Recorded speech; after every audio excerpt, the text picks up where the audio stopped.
Okay, so here I am finally in Kolkata. I managed to slip out of Dubai and make it to the finals of the T20 World Cup in Ahmedabad. And I spent 3 days covering the finals and the build up to it. You know, the planning for this tournament started more than 6 months in advance at Rev Sports. I was in fact scheduled to be at Wankhede for the semi-finals, which I couldn't because of the current political crisis across the Middle East. As you know, the airspace is closed and now it's partially opening up, but flights are slowly returning to normalcy. You know, in this context, there was this simple, poignant tweet that Darren Sammy, the coach of the West Indies team, put out on X.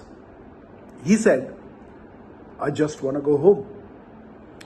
Now, on the face of it, it seems like a simple, emotional, poignant kind of a message that he's putting out there, a request.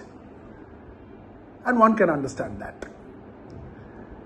Sometimes teams that come to play tournaments like the ICC T20 World Cup, they end up spending a few weeks in a different location. They travel across different venues, eat different cuisines, meet up with different people, adjust to different temperatures, different weather conditions. And all this has a bearing on the emotional well-being of the athlete.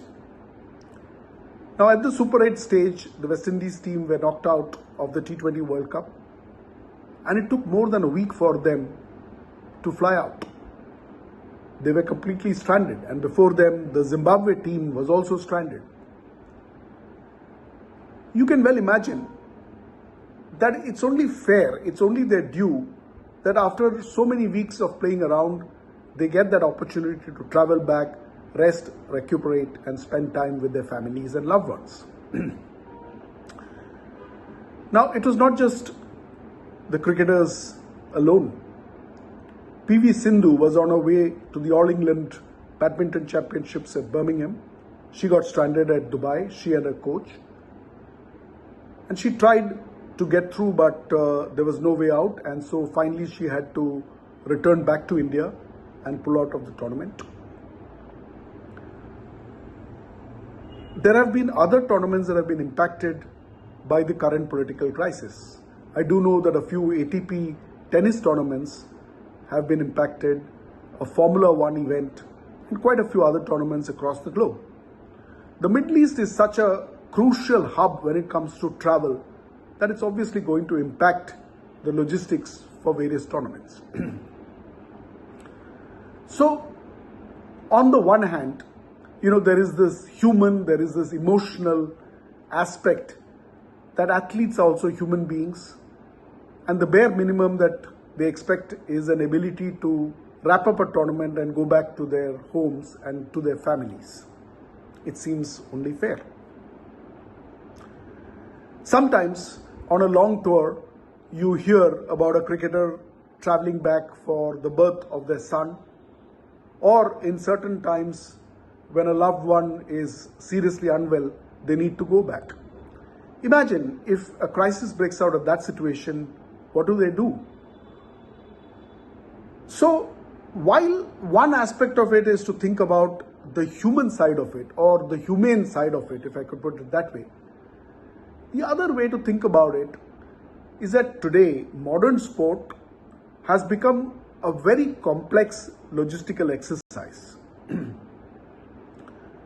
Also, modern sport now contributes a significant component of economic growth for a nation. And therefore, does one think of sport as a pastime or an activity where an athlete is going out and playing a sport, or does one think about it as a full-fledged industry, a full-fledged category which contributes to the GDP of a country? And when you think about it that way, then the implications change altogether. Do we need to then get leagues, franchises, nations to think about sport as a significant economic activity and therefore figure out ways to insulate athletes from crises of this kind? Can we have green corridors, for example, where athletes can go back on priority?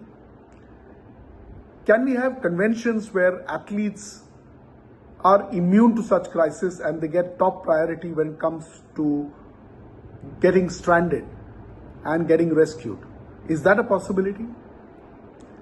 So those are things to think about, because it is a very, very complex affair. I've talked about the athletes. Equally complex are the arrangements that go into a sport, into hosting a sport behind the scenes. Whether it is the broadcaster, whether it is the logistics provider, schedules are planned several months, sometimes years in advance. There is a whole lot of equipment that gets transported. These need to be strung up. In fact, a cricket stadium gets ready a week to 10 days before the actual match. That's the amount of cable laying, barricading, equipment setting, cameras, other equipment that needs to be laid out. These things sometimes get pushed into the background. Given all these logistics arrangements, one small glitch could impact the conduct of a match and thereby impact revenues, impact employment, impact the contribution to the economy.